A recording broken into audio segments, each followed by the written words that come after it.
il y a des journalistes qui vivent et font vivre le sport.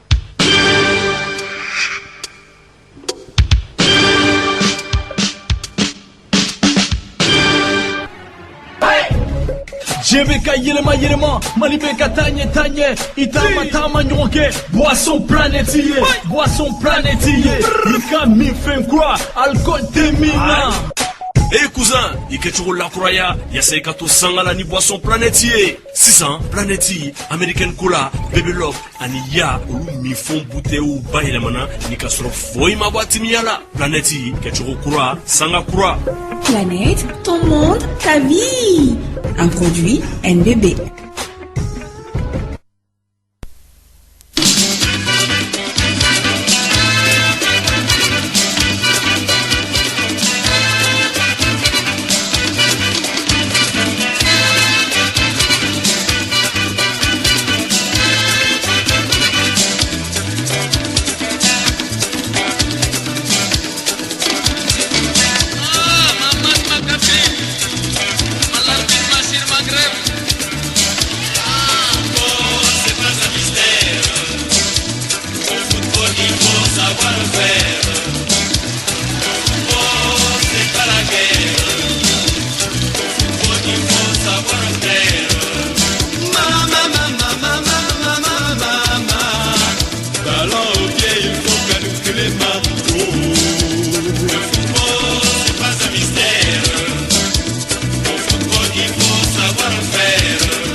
Sangatan ani woro o dambe nega kanyatan ani sabaka biye alamsa ye juin kalo klimukan ani wolonvla do samba flanitan ani kononton clé de sport ni akene siglenye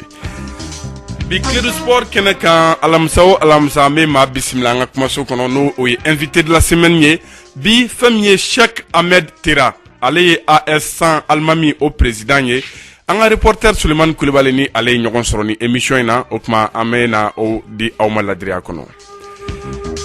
Fédération malienne de football Amedo ale kononi watina comité de normalisation ale fena appel la candidature au lancé mamima fera que Fédération malienne de football a Nyama Kouray. Coupe d'Afrique des Nations Égypte kaou olu fe no clé flana au dolantan damne la kunu o kira sababu ye jamana fla olu ka 7 soro kata 8e de finale kenekan Klo Lambeba Égypte aleni Nigeria wakana mato okuna foni kono Mali aleni Tunisie be nyogon soro chini anga cheden krenkrale me keneka Jibril Kaba ale barado ko serat kefe dime fara kuna foni misenu chamanka Coupe du monde féminine aleni Copa America Abou Chote Touré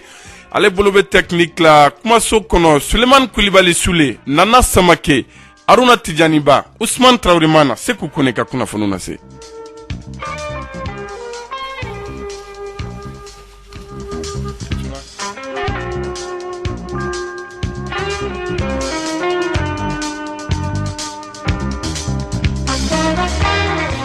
limana me senga foli da bela jelema kaka bisimla Club Sport ale kenekan ambe la selikela kabo cité du Niger Bamako studio Jeli Baba Sissoko Suleiman Koulibaly Soule ni clé Sekou Kone ni clé ça va alhamdulillah Bachité alhamdulillah Nana Samake Sekou Kone ko kan ça va alhamdulillah abe ça va bien d'accord Aruna Tidjani Ba tono Sekou ni clé c'est qui kana fama ko tono sa jagwa do ki kana fo tono kana fo tono nyeto no jagwa kana fo Attila Mnere. Ousmane Traoré mana. C'est connaît Fabio Capello. Comment ça va? Là tanu yɛrɛ Ça va. Bachité. Mɔgɔ b'i ban bonya na. Bon ni bana la. O kuma ko de b'i kɔnɔ. Sinon maa t'i ban bonya na. Si tɛ baw la. Bonya dɔw bɛ yen. Ousmane. N t'a fɛ a kana n wele tɔnɔ. Maa bɛ ban olu la koyi. Limana sɔgɔlen radio Clé la ni ye an dun kan ye kumaso o kɔnɔ. Walasa teliyala Sulemani Kulibali. An ye a fɔ cogo min na an bɛ baara daminɛ ni an ka invité ye. N'o ye kɛrɛnkɛrɛnlela Cheikh Ahmed Tira. I y'a fɔ cogo min na Cheikh Ahmed Tira dɔw fana b'a wele ko Baseku Tira ale ye mun ye AS San Alimami o président ba ye donc n y'a fɔ cogo min na mun ye mardi tɛmɛnen Kuse Tira ale tun y'a invité ka na mun ye a ka centre fana la n'o ye FC Dabo Amukoro ye donc an y'an t'o la donc an ye une pierre deux coups u b'a fɔ cogo min na donc an y'a sɔrɔ yen an y'a ɲininka San Alimami bɛ cogo min na a n'a yɛrɛ bɛ cogo di an ka kumakan lamɛn Baseku Tira. Ne tɔgɔ Cheikh Ahmed Tira mais bɛɛ bɛ n dɔn Baseku Tira de la donc ne ye AS Alimami n'o ye Segu champion ye ne y'o président ye. Ayiwa président i bɛ Bamakɔ i bɛ se ka mun ɲɛfɔli k'an ye la. Bon an bɛ Bamakɔ yan nɔ ballontan cadre kɔnɔna tɛ mais o ye activités ye mais an bɛ ka kow suit avec beaucoup de sérénité donc an ye AGO essence an y'a ye minnu kɛr'o la donc espoir ba kɔni b'an na k'a fɔ ko kow bɛna don dans l'ordre. Ayiwa an y'a ye k'a fɔ fana bi wulada in kɔni na i b'i balimakɛ ka centre de formation terrain kan n'o ye FC Dabo Amukoro ye ayiwa i yɛrɛ nana yan i bɛ se ka mun ɲɛfɔ an ye i ka visite la yan. Donc n bɛ se ka min fɔ aw ɲɛna ballontan kɛlen bɛ famille ko de don donc n frère n'o ye Kuse Tira ye donc o ka centre ne bolo o ye ne yɛrɛ ka centre ye donc an bɛ se ka dɛmɛ fɛn o fɛn kɛ ka ɲɛsin a ka centre ma donc an bɛ yan o cadre de kɔnɔna la dɛmɛ qualité ka ca dɛmɛ dɔw ye hakilinaw ye dɔw ye matériel ye donc o nana o cadre de kɔnɔna la pour que centre in fana bɛ se ka avancer cogo min na.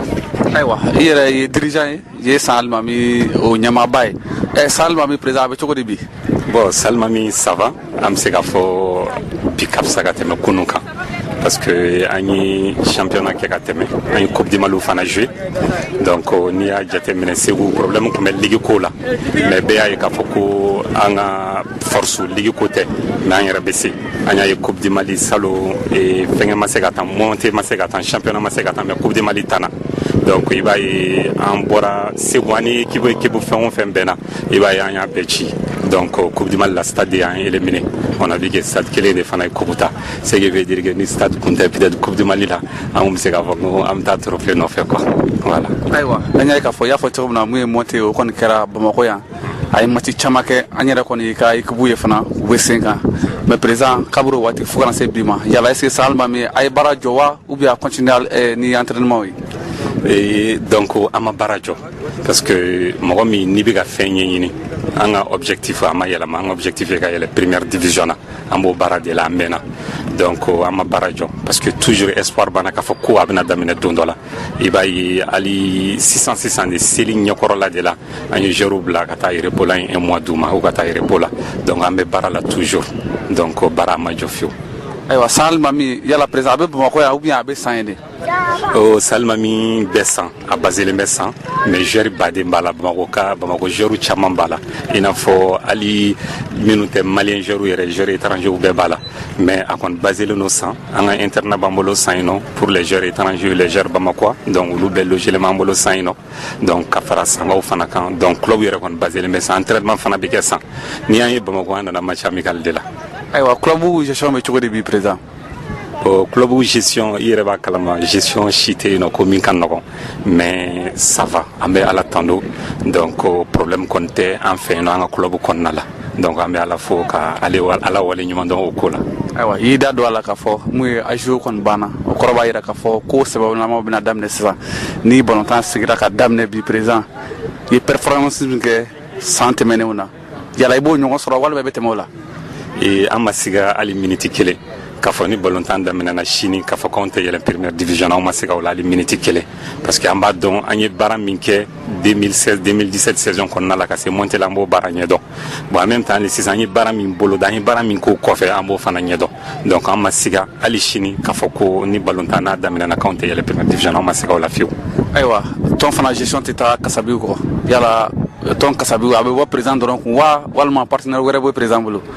Bon an ka tɔn a bɛ cogo min na Kasabi wariko fanfɛla la an bɛ se k'a fɔ président bɛ contribuer fo 90% mais mɔgɔ wɛrɛw bɛ kɛrɛfɛ vice président ani mɔgɔ caman bɛ yen nɔ minnu bɛ contribuer minnu bɛ dɔɔni kɛ o ye wari niveau ye mais i b'a ye ko ballontan gestion management de do à part donc o kɔni sen fɛ partenaire caman banna partenaire banna hali faransi ninnu na a banna Tunisie ni fɛngɛw na minnu temps en temps u bɛna bɔ an ye u bɛ hakilinaw yir'an na ko kan ka taa taga sira min fɔ u b'u yir'an na u bɛ formation di an ma o b'an dɛmɛna sira caman fɛ mais o tɛ wari sira ye o ye an b'a fɔ dɔnni sira. Ayiwa a ye ɲɔgɔn sɔrɔ FCD ka terrain kan bi an b'a fɔ San Alimami kɔni ka kɔrɔ FCD kosɛbɛ an bɛ se ka mun fɔ a la conseil jumɛn b'i bolo bi k'a di Kuse terrain ma. n bɛ se ka conseil min di Kuse ma o ye a kana décourager ballontan entreprise de do donc fɛn foyi tɛ yen nɔ ko min k'a daminɛ ka nɔgɔn mais n'a ye courage ta ni Ala sɔnna ma n'an y'an fanga fara ɲɔgɔn kan a fana b'a ɲɛ sɔrɔ an ka objectif ye Bamako yan nɔ club baden bɛ première division na fo anw fana ka fanfɛla la an ka ye club 5 club 6 fana bɛ première division na an bɛ ka compéter o de y'an ka objectif ye. Président kuma jumɛn b'i bolo k'a lase maliyɛnw bɛɛ lajɛlen ma kɛrɛnkɛrɛnnenya min ye San Alimami yɛrɛ n'a basilen bɛ Sankaw fɛ yen. kuma laban na ne bɛ min fɔ o ye toujours o ye mot de fédération de ne b'a yira k'a fɔ ballontan ye sababu de min b'a to mɔgɔw bɛ kɛ ɲɔgɔn kan ballontan bɛ mɔgɔw fédéré donc an b'a ɲini hali sisan ballontan dirigeant fɛ donc hali sisan u ka ballontan in filɛ u k'u bolo di ɲɔgɔn ma an ka jɛ ni Ala sɔnna ma Mali kun bɛ kɔrɔtan an bɛɛ kun bɛ kɔrɔtan kow bɛɛ bɛ ɲɛ ni Ala sɔnna ma. Voilà, Cheikh Ahmed Tira, ni bɛɛ lajɛlen kama ko Basegu Tira, a ye San Alimami, donc o président ba de don 10e division na mun ye Segukaw fɛ yen, tɔn in yɛrɛ an bɛ se k'a fɔ a créera mun ye 2016 o kɔnɔna la, donc o kɛra champion ye Segu 2017 n'i y'a ta ka jateminɛ Coupe du Mali fana kɛnɛ kan, donc u nana fo phase fédérale la 2017 ani 2018 donc USC Kita ale ni Stade Malien de y'o éliminé an bɛ se ka mun fɔ a la, donc ni kun ye ale ka kumakanw ye n'o ye Cheikh Ahmed Tira, ni bɛɛ lajɛlen kama ko Basegu Tira. Voilà, donc ni an bɔra yen nɔ an bɛ to hali bi sennadolantan kunnafoni kɔnɔ an bɛ don fɛn min ye fédération malienne de football kɔnɔ donc o bɛ kɛ sababu Ousmane Traoré comité de normalisation min sigi bɛ n'an b'a fɔ ko CONOR ale kɔni ye wele bila maa minnu bɛ a fɛ k'u kanbɔ fédération malienne de football ka kɛ a ɲɛmaa ye o tuma wa fédération sigi yɛrɛ a date bɛɛ lajɛlen bɛ bataki in kɔnɔ. Oui Seku comme i y'a fɔ cogo min maaw tun bɛ ka commencer ka u kan kɔrɔta ko a mɛnnen bɛ ko ɲininkali caman yɛrɛ tɛ kunna tɛ ka wele bila mun ye appel à candidature wele bila Mali ballontan ɲɛmaa sigi la comme an yɛrɛ fana tun bɛ dɔɔni fɔ a la an y'a fɔ n ko lala nin sɛbɛnni kɔnɔ k'a bɛ kɛ parce que an b'a dɔn gɛlɛya dɔw tun bɛ an y'olu ɲɛfɔ mɔgɔw ye a waati la maintenant o kɔni appel à candidature kɛra a kɛra kunun o kuma a kɛra cogo min na papier mun bɔra o de filɛ nin ye secrétaire général ka lettre do mun bɔra fédération malienne de football o Dakar la an numéro ye 017 2018 2019 FEMA foot ka ci candidat maa minnu b'a kanu ka kɛ fédération ɲɛmaa ye ani cilen bɛ olu ma o kuma lettre kɔnɔna ko an b'a fɔ bamanankan na kelen siɲɛ kelen n'o tɛ a b'an ka waati bɛɛ dun Seku ko komi sarakisɛw y'a fɔ cogo min article 49 b'a fɔ statut fédération malienne de football kɔnɔna na ko secrétaire général ka nisɔndiyalen bɛ nin bataki in bila k'a fɔ bɛɛ lajɛlen ye k'a fɔ mun ye ɲɛmaya sigi mina kɛ comité exécutif kura kɔnɔna na fédération malienne de football la o kuma ko ka bɛn kalo tile 29 ma août kalo la o kun de kɔnɔna na nin bataki a bɔra ka bin o ma k'a fɔ ko ni maa minnu ye candidat ye k'u bɛɛ lajɛlen bɛ se k'u ka papiers labɛn k'u ka candidature papiers labɛn n'u ka membre bureau ka fara ɲɔgɔn kan k'u ka poste minnu bɛ occuper fana et président o bɛ k'a la vice président bɛ k'a la ka poste bɛɛ k'a la kelen-kelen ka na o kuma ka bureau bɛɛ yɛrɛ sigi voilà ko sarakisɛw b'o kɔfɔ article 45.4 et 47.1 des statuts ko sarakisɛw de ko ten donc okumu kɔnɔna na sa ko lisi bɛɛ ka kan ka sinsin ka soutenir ni fɛnkɛ saba membre saba minnu bɛ fédération na c'est-à-dire que mɔgɔ saba minnu bɛ fédération o kɔrɔ ye de soit a ka kɛ club ye ou bien a ka kɛ groupement associatif ye ou bien a ka kɛ ligue ye o de ye ɲɛfɔtɔ do mɔgɔw ye ko diyagoya de do ko ye ko wa ko muso kelen fana ka kɛ lisi in na lisi o lisi n'a bɛ don muso kelen ka kɛ a la ko n'o tɛ muso kelen ye n'o tɛ lisi bɛ invalidé donc ko membre bɛɛ lajɛlen ko olu b'u ka soutien c'est à dire que n'an ye minnu fɔ nin ye commission de football féminin président mɛna o ɲinitɔ tɛ wa o ɲinitɔ do muso ka ballontan kɛ sa ko yakubaya o kuma ko comité exécutif FEMA foot la ko a nombre ye maa 18 de ye o kuma maa 18 n'i y'a lajɛ ko président kelen vice-président fila o kuma ko membre tɔw ye maa 10 ani 3 ye n'olu bɛ élu o kuma o kɔfɛ hali bi ko dossier de candidature kan ka kɛ fɛn minnu ye olu de filɛ nin pièce minnu kan ka di ko extrait date de naissance walima jugement supplétif tenant lieu ni wolosɛbɛn t'i bolo jugement supplétif copie i bɛna n'o ye i bɛna ni certificat de nationalité malienne ye min b'a yira k'i ye jamanaden i bɛna ni casier judiciaire ye mun bɛ kalo 3 il va y déclaration sur l'honneur ou une attestation de non-condamnation à une infraction au code d'éthique de la FIFA dans les 10 dernières années précédant le dépôt de la candidature. Ça dit, s'entend là-bas, ko ka ayira, horonyala, ka foko iman nomine fouila. Fon fenye be aba fo dignité ki ka sigado e ka maya jeli voilà donc o ka o seben ka ngana walma o ka seben ko ira FIFA ka cadre ko FIFA ka baraketa ko na nyogon fana ma deli ka ke donc o bolen ko fe tuguni muye ali bi ko certificat de résidence ibe boromi o certificat ko nga yini ngana curriculum vitae ere kominge yani biche o ta curriculum vitae sawa o ko ka yira ka fo ko candidat mambe blisina walma mami nyema ko volontan corona na kerenkerene la qui be organe dola mun sirleno fédération na mun fédération ko barake nyon fait ko pendant au moins 3 ans e kaye ça dit que ni be ke candidat fi kaye masala walma e kaye ASB la walma ikaye stade la walma ikaye ligi dola ou district d'or c'est ikaye longtemps barakono au moins 100 sama là-bas ina voilà ko kaye a okumu konna la akake 100 là-bas ngono mais o de photo do donc okumu konna la ko ka photo d'identité no e 40 photos e o kele mona ka ngabla aka o kuma ko dossier de candidature ne ko o ka nga déposer secrétaire général de la fédération malienne de football la bini konor de be o récépissé de dima na déposera reçu de be dima o kuma yani kalo clé moi ani konton te jouer kalo ta kalo croywa voilà yani kalo kele alibi 27 donc kalo kele clé fla nyoko o bubulo pour que se ko fen bela biro kon akanga se ka lebo kono ka se ka a déposer wa 16h do de parce que barabi jigi 16h barabi jigi ni tarna ya temne o kuma ko itele de rigueur voilà ko walma ko ka blakana par courrier électronique à l'adresse candidature candidature.femafoot2019@gmail.com dans le délai 29 juin 2019 à 16h au plus tard. Bamako le 26 juin 2019 pour la fédération. Le secrétaire général Ibrahima Sangaré. Voilà. Donc Koroba ira dossier de candidature man au dépôt d'ame ke kalo clé mo kan kon tan jouer kalo donc kalo clé me koni bureau sigi ra no le 29 août. Donc je crois que a kono wara en florom na ça détail to bena di fédération fait sinon konor fait dans les jours à venir avec Erom avec quelque chose maintenant au détail no bara to be laben ko chik ma kele ne esimba assemblée ne kan ya assemblée keneka ina fo décision to mina 26 mars là o ma kele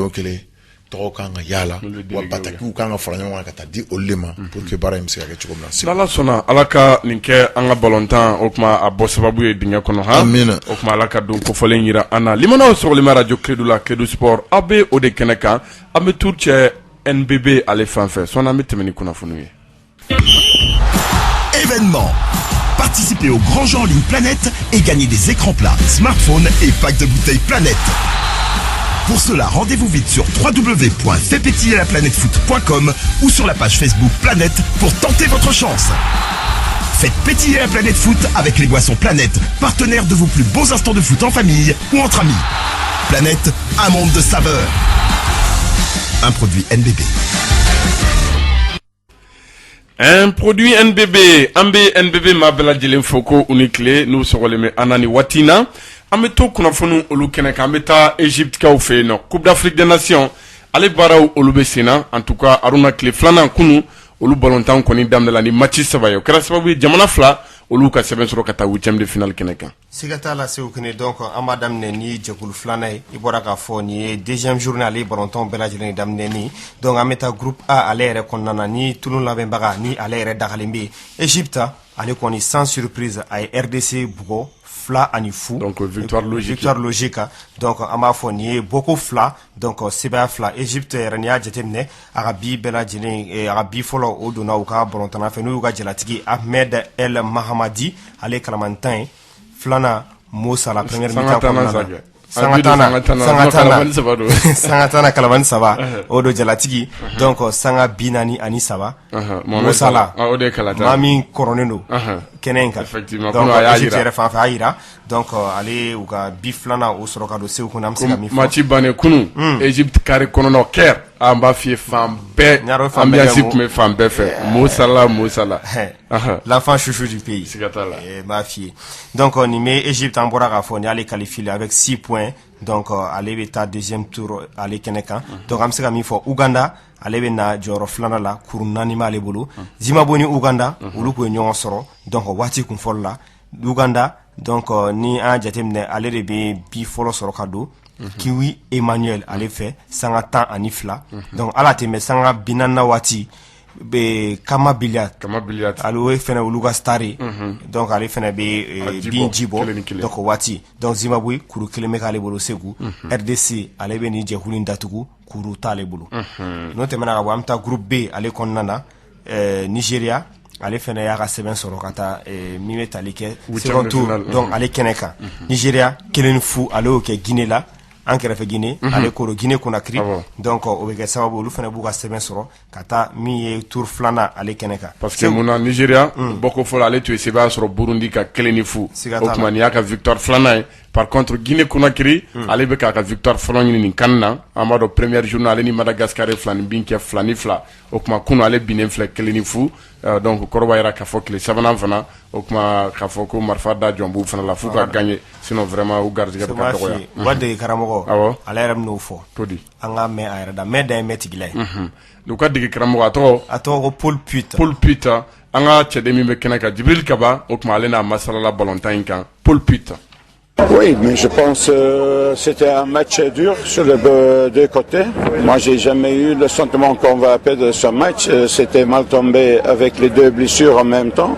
Alors, tu prends un but sur une phase arrêtée. Ça, c'est dommage, et surtout jusqu'à la fin. S'il reste encore 20 minutes, peut-être tu peux faire encore des choses, mais maintenant, c'est compliqué. Mais je peux rien approcher. Je pense que mes joueurs sont donnés. On était dans le match, on n'était pas tellement dangereux non plus, mais on n'a pas donné beaucoup d'occasions aussi. Et en plus, tu joues contre une très bonne équipe. Alors, c'est dommage que ça c'est parce que il y a une seule chose, c'est gagner si tu veux se qualifier pour le 8e finale. Pas chercher des excuses. Maintenant, c'est à nous de tout faire pour gagner ce match, mais ça va être pas facile non plus parce que le Burundi, il veut aussi jouer. Alors, on va voir, mais on doit douter. Ça tombe mal, surtout sur un corner. C'était un petit peu le lac, à mon avis, d'organisation défensivement sur le corner. Segu a bɔra k'a fɔ nazarakan na ko a gɛlɛyara et puis ko u ye bin ta cogo min na ko sigilen tɛ n'a ye ko a kɛra balina et puis a kɛra phase arrêtée de la n'o ye corner ale wagati ye donc Nigeria ale yɛrɛ ka bi bɛ don Onero Kenneth Josia fɛ sanga 73 waati donc Segu jɛkulu kelen kɔnɔna na Madagascar ale ni Burundi sɔɔni sisan 14h30 olu bɛ ɲɔgɔn sɔrɔ mɔra k'a fɔ o bɛ groupe B ale ka deuxième journée o match o datugu n'o tɛmɛna ka bɔ yen 17h wagati bi hali bi groupe C ale kɔnɔna na o bɔlɔntɔn bɛ kɛ Caire Sénégal Algérie olu bɛ ɲɔgɔn sɔrɔ n'o tɛmɛna ka bɔ yen 20h Kenya Tanzanie donc ne bi bɔlɔntɔn ye ale ko ye sebaya sɔrɔ match fɔlɔ la Algérie ale fɛnɛ ko ye sebaya sɔrɔ d'accord donc ne bi programme ye o kɔrɔ b'a jira k'a fɔ ko 17h waati o tuma an b'o bɔlɔntan di ale ni 20h waati n'ala sɔnna o tɛ an n'an ka partenaires les nouvelles brasseries bamakɔises NBB o tuma fo ka taa se assurance blé Sénar o ma o tɛ an bɛ to Coupe d'Afrique des Nations kɛnɛ kan i y'a fɔ tile filanan okumu kɔnɔna kelen na Mali o kuma ale bɛ don kulon na sini tugun a ka sɛbɛya tɛmɛnen kɔfɛ Mauritanie ka 4-1 tile fɔlɔ la sini Mali ni Tunisie 14h30 olu bɛ o kuwa da ɲɔgɔn kuwa la hakilina jumɛn bɛ dolantan na ka se ka ballontan in labɛn an ka ciden kɛrɛnkɛrɛnnen min bɛ kɛnɛ kan Jibril Kaba an k'ale ka dantigɛli in lamɛn. ama bi mi ministre de la jeunesse des sports mu nyesinu mi demisenu anime farkulu nyenaje o nyama sumbe malla u koni unana kana foli bla mi journal sula mi eker u daga yoro la yenno wa nyama te dore no Mamadou Cissé ale de kon ku mi ni délégation o nyama bay no GSM o nyama fene o soro keneka noir baba atrawli aw nana bo mi journal su ku mella misera o worbontigi no daf mi Abdul Karim Kone angale kuma kauna Bamako ni Egypte kaja anya jatemne journaliste be baramina uni bonya de kaka uni deme de kaka namanye anye bonya fitini kuye pour que ubse ka barake malien munutora Bamako munutora Kai munutora Sigaso munutora Mali yɛrɛ la olu ka se ka kunafoni sɔrɔ olu ka se ka image sɔrɔ o tɛ se ka kɛ ni journaliste mu ka baara kɛ o baara waleɲuman dɔn na an nana bɔ journaliste la k'a lajɛ u bɛ lahala min na u bɛ condition min na an nana o de lajɛ ni difficulté bɛ yen an ka jɛ ka difficultéw fɔ an ka jɛ ka solution ɲini o la o de ye an nakun ye. Ministre de la jeunesse et des sports o ɲɛma so olu ka nali la min ye journaliste olu lajɛ Umar Baba Traoré min ye journaliste ka ɲɛmaba ye nin waati la a ye mun de k'i la. Délégation nationale nana foli la an fɛ on o nisɔndiya tɛ se ka fɔ ka s'a dan na o ye maliyɛnya yɛrɛ de fɔlɔ ye maliyɛnya ye mun ye o ye ka taa mɔgɔw fo an bonya k'an ka baara ja don an na. Abdul Karim Kone gɛlɛya minnu sɔrɔla nin baara ninnu na i bɛ se ka mun fɔ an ye a ko la. Gɛlɛyaba ma sɔrɔ sinon k'a fɔ ko gɛlɛya foyi ma sɔrɔ an tɛna se k'o fɔ parce que n'i ko k'i bɛ wuli ka bɔ Mali la ka na fɔ Egypte yan jagoya ni gɛlɛya ni dɔw bɛ bɛn mais ala barika la ani journaliste barika la maliden bɛɛ lajɛlen barika la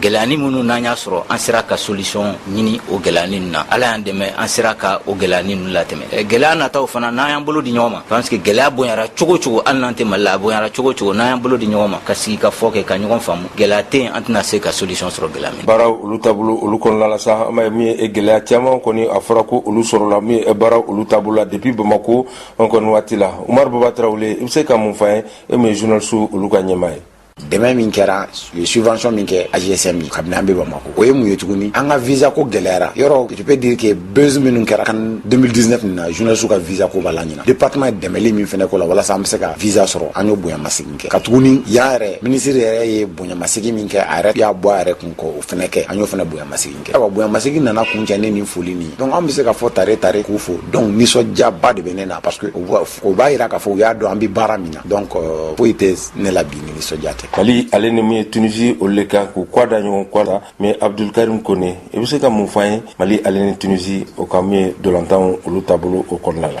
Ani Tunisie ye match damadɔ fo dafɛlaw sɔrɔl'o la n hakili taara fo 2094 la an n'olu de match d'ouverture kɛ o Coupe d'Afrique tana Tunisie yɛrɛ ne y'a faamu Mali y'u ci donc fɛn caman bɛ yen u sigilen bɛ k'an makɔnɔ mais an fana ma na an bolo lakolon an nana an y'a ye Tunisie match ni match si tɛna se ka kɛ kelen donc o la an labɛnnen don ka match in makɔnɔ. An b'a fɔ ko ni Tunisie ka dolantan o ye min ye jumado a bɛna kɛ ko min ye Suez an b'a fɔ sa ko bɛɛ lajɛlen ka jɛ ka dugawu kɛ walasa an bɛ se ka kunkɔrɔta sɔrɔ cogo min na k'an ka qualification sɔrɔ ka taa min ye 8e de finale la. Jibril Kaba ni ale kumakan ye ka bɔ min ye Egypte min ye Coupe d'Afrique des Nations o kɛnɛ kan a n'a dɛmɛbaga jɛkulu n'o ye Boisson Planète n'o ye NBB a n'a ka maaw bɛɛ lajɛlen. Voilà, merci Djibril Kaba. An b'a fɔ baara ɲɛna ni tun ye fɛn min ye ministère des sports maaw ka visite ye o kuma k'u taamana ka taa kunnafonidilaw lajɛ gɛlɛya min bɛ u kan o kuma ka se k'a lajɛ u bɛ se ka dɔ bɔ gɛlɛya in na cogoya min na an b'a fɔ o kɔni ɲɛna o kɔrɔ b'a jira k'a fɔ o kuma sisan hali ni gɛlɛya tun bɛ maaw kan fɔlɔ sinon an kɔni b'a dɔn gɛlɛya tun t'u kan mais o kuma u taalen b'a ko tɔ améliorer o tɛ o kuma nin bɛ baara tɔ o ɲɛ kosɛbɛ o kuma an b'an baarakɛɲɔgɔn bɛɛ lajɛlen fɔ minnu bɛ kɛnɛ kan Égyptekaw olu fɛ yen nɔ o tɛ an bɛ bɔ Coupe d'Afrique des Nations o kɛnɛ kan an bɛ to hali bi senna dolantan kunnafoni kɔnɔ an bɛ taa Faransi k'a jira k'a fɔ ko Coupe du Monde féminine musow ka Coupe du Monde nana sama kɛ donc o kuma o fana baaraw olu kɔni bɛ senna nin waati in na donc fɛn min ye quart de finale o baaraw bɛ daminɛ bi. A bɛ daminɛ bi 19h Norvège ale ni Angleterre ni olu ka ɲɔgɔn sɔrɔ ye donc sini dolantan kelen bɛ yen nɔ mɔgɔ wɛrɛ ɲɛ jɔyɔrɔ ye min ye kosɛbɛ sini 19h sa France ale ni États-Unis olu bɛ n'u kɔ da ɲɔgɔn kɔ la tulo labɛnbaga ale ni tenante du titre donc olu fila bɛ ɲɔgɔn sɔrɔ sini 19h o wagati a bɛ kɛ Paris Parc des Princes o kɔnɔna la samedi don sa ni o ye sinikɛnɛ 13h wagati Italie ale ni Pays-Bas olu bɛ ɲɔgɔn sɔrɔ ni o dolantan banna 16h wagati Allemagne ni Suède olu fana b'u kɔ da ɲɔgɔn kɔ la donc ni ye musolakaw ka quart de finale Coupe du Monde quart de finale au programme oui. A bɛ daminɛ bi ka kuncɛ sibiri o tɛ an bɛ to hali bi kunnafoni kɔnɔ n'an bɔra fɛn min ye Faransikɛw fɛ yen nɔ an b'an tila an bɛ taa fo Brésil Brésil Copa América édition 2019 au fana be quart de finale la au quart de finale ɲɔgɔn sɔrɔ olu bɛ kɛ sini ni ɲɔgɔn sɔrɔ 3 ye sini 0h30 wagati donc kana fɔ sini shuna 0h30 n'an taara 0h30 la o y'an dolen sini na ni ko sini 0h30 o sini sufɛla ye dɛ bi 0h30 a fɔ shuna 0h30 bi 0h30 Brésil ni Paraguay olu bɛ ɲɔgɔn sɔrɔ awɔ hali n'a sɔrɔ jate la a bɛ don sini nka ni ko bi 0h30 o la an b'an sigi k'a kɔnɔ shuna nka ni ko sini 0h30 ni ko sisan awɔ ko minuit 30 ou bien 0h30 à ma ban. Il m'a bifo il m'a signé. Il m'a bifo il m'a signé. Ni o fɔ a bɛ faamu. À 0h30 Brésil ni Paraguay olu bɛ ɲɔgɔn sɔrɔ. No match o match gɛlɛn donc Brésil ale yɛrɛ kulo labɛnba ye an bɛ se ka min fɔ o kuma contre Paraguay o match a bɛ tan. A bɛ tan. Donc sini 19h sa Venezuela ale ni Argentine olu bɛ ɲɔgɔn sɔrɔ 23h wagati o tɛ sini su ye. 23h wagati. Sini 23h.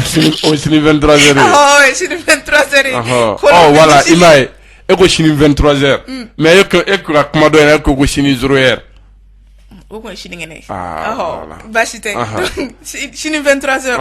Colombie ni Chili olu bɛ ɲɔgɔn sɔrɔ. Samedi no sa 19h wagati. Uruguay ale ni Peru olu b'u kɔ da ɲɔgɔn kɔ la o bɛ quart de finale ninnu kuncɛ. O bɛ kɛ Salvador o tɛ. Donc on ye Copa. Donc on ye ale fana dolantanw ye. Donc ni min bɔra jaabi ninnu na an ka jɛmukan nataw la an bɛ kunnafoni di aw ma.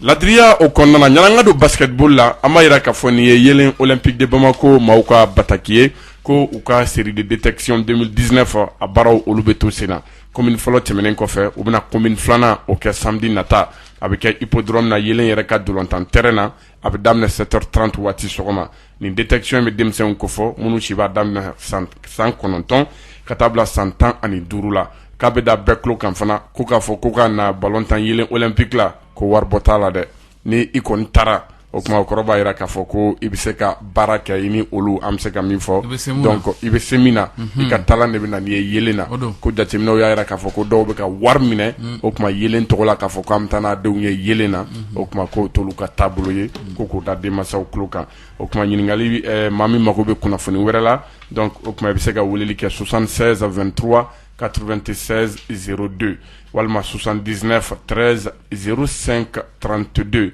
Adaman Diefla Diallo Kocho ale bataki di ama Sekou an bɛ to o kɔnɔ la sa ka yira k'a fɔ mun ye Djibril Sidibe n'ale ye directeur sportif ye Étoile du Sahel la k'a bɛ Mali balontanna bɛɛ lajɛlen fana wele ka da o tulo kan ko maa min bɛ fɛ ka na test kɛ u ka tɔn na pour que ka se ka kɛ mun ye club den kɛrɛnkɛrɛnnen n'o ye Étoile du Sahel ye donc bɛɛ lajɛlen welelen don mardi don n'o ye juillet kalo tile 2 ye san 2019 a bɛ kɛ stade Omnisport Modibo Keita o kɔnɔ na a terrain annexe la 7h o waati donc ni maa min bɛ fɛ ka intégrer kɛrɛnkɛrɛnnen mun ye Étoile du Sahel o kɔnɔ la. N'an bɔra yen nɔ an bɛ to hali bi batakiw la Ousmane Traoré. Sekou. Ko wula in na masa dirigeant bɛɛ welelen don ɲɔgɔn ye ba la. A ka di. A ka di. Balalen don wa. Non balalen tɛ réunion ordinaire de don. C'est chaque mois an kan ka réunion kelen kɛ. Komi sunkalo ɲɛkɔrɔ an tun ye réunion kɛ mais sunkalo tɛmɛnen fo sisan an tun ma se ka réunion kɛ. Donc ɲinɛ bɛ masa dirigeant bɛɛ fɛ supporter fara dirigeant kan an bɛɛ ka ɲɔgɔn sɔrɔ réunion kɛyɔrɔ la bi wulada in na 17h centre Barça ka école la sans fil la wulada in na membre bɛɛ ko don an ma ɲinɛ maa si kɔ. Voilà. Limana sɔgɔlen radio Clédou la Clédou Sport AB o de kɛnɛ kan Sikaso 103.5 Suleiman Koulibaly an bɛ taa fan fɛ tugun. Oui Sekou donc k'a fɔ an bɛ taa Lafiabugu k'a yira k'a fɔ mun ye kunungo FC Badema Renouveau ale ni Stade Malien Junior olu kɔni Badenya donatan kɛ donc a kɛra mun ye Lafiabugu kɛrɛnkɛrɛnnenya Badema ka terrain kan donatan kɔni kuncɛra 1-1. O de ye Badenya ballontan yɛrɛ maa ci ale la ko Badenya ballontan a bɛ k'an ci Badenya bɔra fan jumɛn o tɛ donc an bɛ taa fɛn min ye Abu Cote Touré ale fan fɛ sɔni an bɛna lajɛ k'an da don basketball ale fana kunnafoniw na. Ay,